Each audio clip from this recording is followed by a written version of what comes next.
प्रभु यीशु मसीह के नाम की महिमा हो। आज हम देखेंगे कुलुस्सियों का पुस्तक 4 अध्याय 2 वचन। इसमें लिखा है, प्रार्थना में लगे रहो और धन्यवाद के साथ उसमें जागरूक रहो। उसका अर्थ क्या है कि हमेशा हम सच्चाई से प्रार्थना में लगे रहना है। हमें कुछ ज़रूरत है, हमारी कुछ मांगे हैं, हम प्रभु यीशु को धन्यवाद करते, हर एक में प्रार्थना में हमेशा बैठना है हमें, और हमें विश्वास करना है कि परमेश्वर हमारा प्रार्थना को सुनकर उसका उत्तर ज़रूर देंगे। भले उसमें कई दिन, कई हफ्ते, कई साल लग जाए, हमें विश्वास को हटना नहीं है, विश्वास से पीछे हटना नहीं है। हमें विश्वास करना है कि प्रभु यीशु मसीह हमें प्रार्थना का उत्तर ज़रूर देंगे।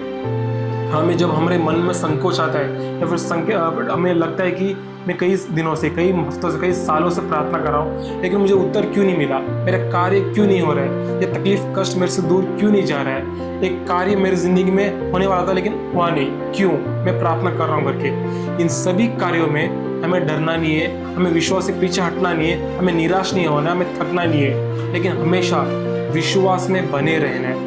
क्योंकि परमेश्वर प्रभु यीशु मसीह हमें देखता है कि हम कब तक सच्चाई से उसका नाम दूषित न किए प्रार्थना में लगे होते करके। क्योंकि जब तक हम प्रार्थना में लगे थे सच्चाई से, परमेश्वर देखता है कि मेरा बच्चा कई सालों से, कई महीनों से, कई दिनों से प्रार्थना में लगा रहा है और पीछे नहीं हट रहा है, सच्चाई से मेरा स्तुति आराधना कर रहे हैं, वो हमारा उत्तर ज़रूर देंगे। हमारी ज़िंदगी में कई सारा कष्ट आएगा, तकलीफ आएगा, हम प्रार्थना तुरंत करते हैं लेकिन उसका उत्तर क्यों नहीं आता है, हम सोचते उत्तर क्यों नहीं आ रहा है करके, लेकिन उसका एक कारण है, हम पाप में हमेशा बैठे हैं करके। जो लोग पाप में गलत काम, दूषित काम करते हैं, उनका प्रार्थना को प्रभु यीशु मसीह पिता परमेश्वर सुनते नहीं है। क्योंकि हम गलत कार्य में, पाप में, जब पाप में हमें परमेश्वर हमसे दूर जाता है, क्योंकि पाप और परमेश्वर नज़दीक आते ही नहीं है। क्योंकि पिता परमेश्वर यीशु मसीह ने सूली पर हमारे पापों के लिए प्रायश्चित कर चुके हैं, लेकिन हम अब भी पापों में लगे रहे तो परमेश्वर यीशु मसीह हमसे दूर चले जाते हैं। जब सच्चाई से प्रभु यीशु मसीह के वचन का पालन करेंगे, गलत कार्य नहीं करेंगे, सच्चाई से जिंदगी जिएंगे, लोगों को मदद करेंगे, पवित्रता से रहेंगे, तो आपका प्रार्थना ज़रूर पिता परमेश्वर प्रभु यीशु मसीह सुनकर आपको मदद करेंगे, आपके प्रार्थनाओं का उत्तर ज़रूर देंगे। हम देखेंगे एक और कार्य, मत्ती का पुस्तक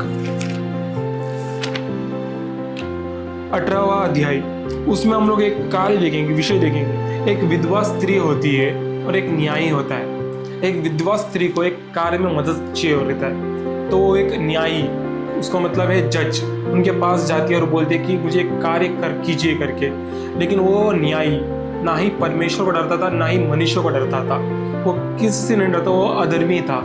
लेकिन वो विधवा स्त्री बार बार उस न्यायी के पास जाके बोलती थी मुझे मदद चाहिए इस कार्य में, लेकिन वो न्यायी कभी मदद नहीं करता था। लेकिन ये विधवा स्त्री पीछे न हटते हुए हर रोज़ बार बार उस न्यायी के पास जाके मदद मांगती थी। वो उस न्यायी को परेशान हो गया। न्यायी बोलता था कि जब तक मैं इस विधवा स्त्री को मदद नहीं करूँगा, ये मेरा पीछा नहीं छोड़ेगी। और एक दिन उस न्यायी ने उस विधवा स्त्री को मदद कर लिया।